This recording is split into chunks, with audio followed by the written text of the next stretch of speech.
Welcome to VCN channel.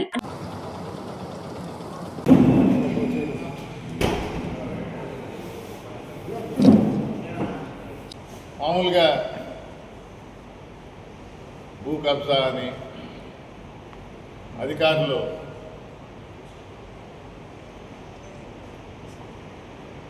ప్రభుత్వ ప్రతినిధుల ఆదేశాల మేరకు పనిచేసినట్టు అడ్డంగా రికార్డులు మార్చేయటం, ఇవి సాక్షి పేపర్లో వస్తే ఎవరు పట్టించుకోరు. కానీ వెంకటగిరి ప్రజానీకం చూస్తుంది. ఈ వార్తలు ఈనాడులో వస్తుంది, ఆంధ్రజ్యోతిలో వస్తుంది. వార్త ఒకటే, సాక్షి రాసినా కానీ లేనిది కల్పించి రాస్తుంది సాక్షి. దీనిలో నిజం లేదు, మా మీద అనవసరమైన బురద చాలుతున్నారు అని తెలుగుదేశం వారికి చెప్పడం అలవాటు. కానీ ఈ మధ్య వచ్చిన కథనాలు, ఇంక్లూడింగ్ ఈరోజే ఆంధ్రజ్యోతిలో ఈరోజే వచ్చింది. అంటే ఇది యాదృచ్ఛికంగా, అంటే మేమేదో రాయించామని కాదు.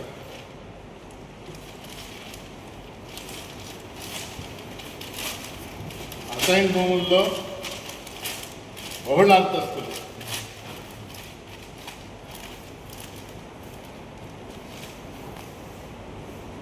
ఆంధ్రజ్యోతి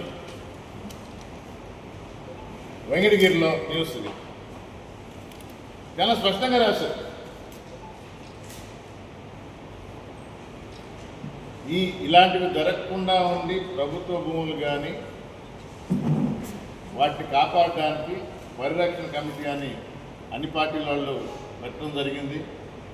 దానిలో మా పార్టీ తరఫున హరికృష్ణ గారిని పెట్టడం జరిగింది.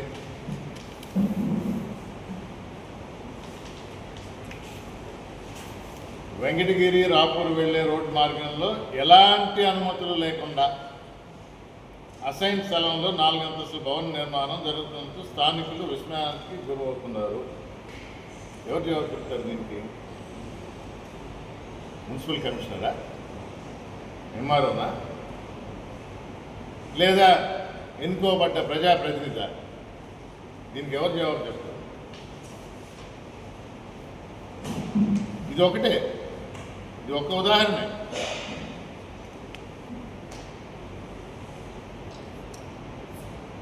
వెంకటగిరి టౌన్లో జరిగే అక్రమాలు నిలదీస్తుంది వైఎస్ఆర్ కాంగ్రెస్ పార్టీ. మేము వస్తాం.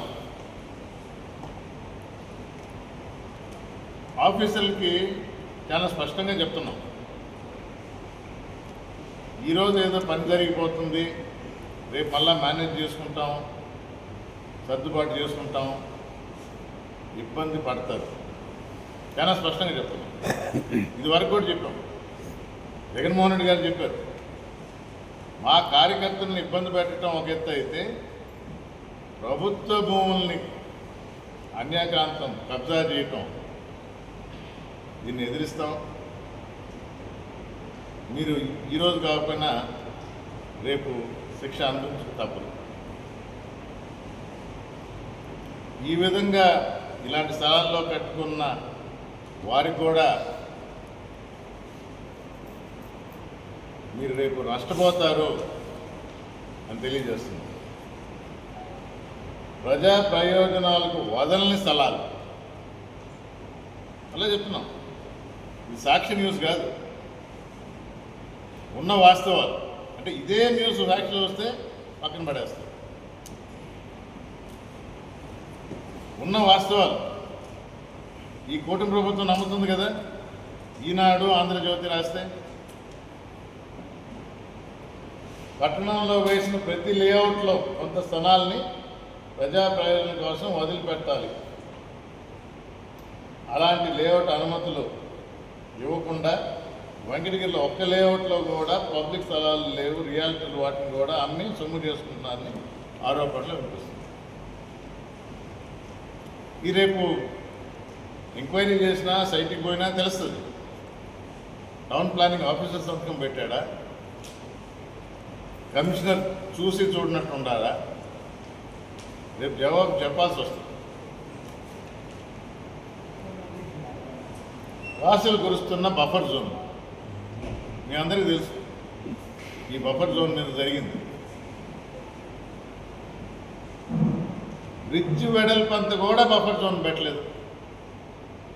బ్రిడ్జ్ కట్టిందే కాలం అంత పెద్దదుందని. కాలువకి బఫర్ జోన్ ఉంటుంది, అసలు కాలువ లోపలికే పెట్టేశారు. స్పష్టంగా రాస్తున్నారు, కాసులు కురిపిస్తున్న బఫర్ జోన్ అంటే బఫర్ జోన్ తీసేస్తున్నారు. ఆల్రెడీ ఒక దాని మీద నేషనల్ గ్రీన్ ట్రిబ్యునల్ పోయింది, ఎన్జిటికి పోయింది, కేసు ఆడ నడుస్తుంది.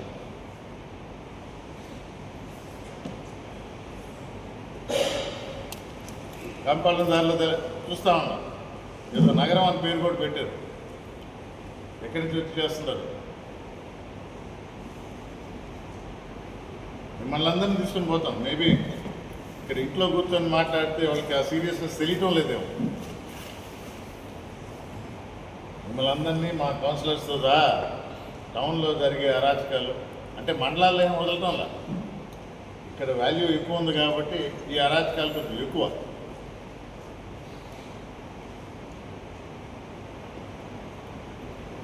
తప్పకుండా వీటి మీద యాక్షన్ తీసుకుంటాం.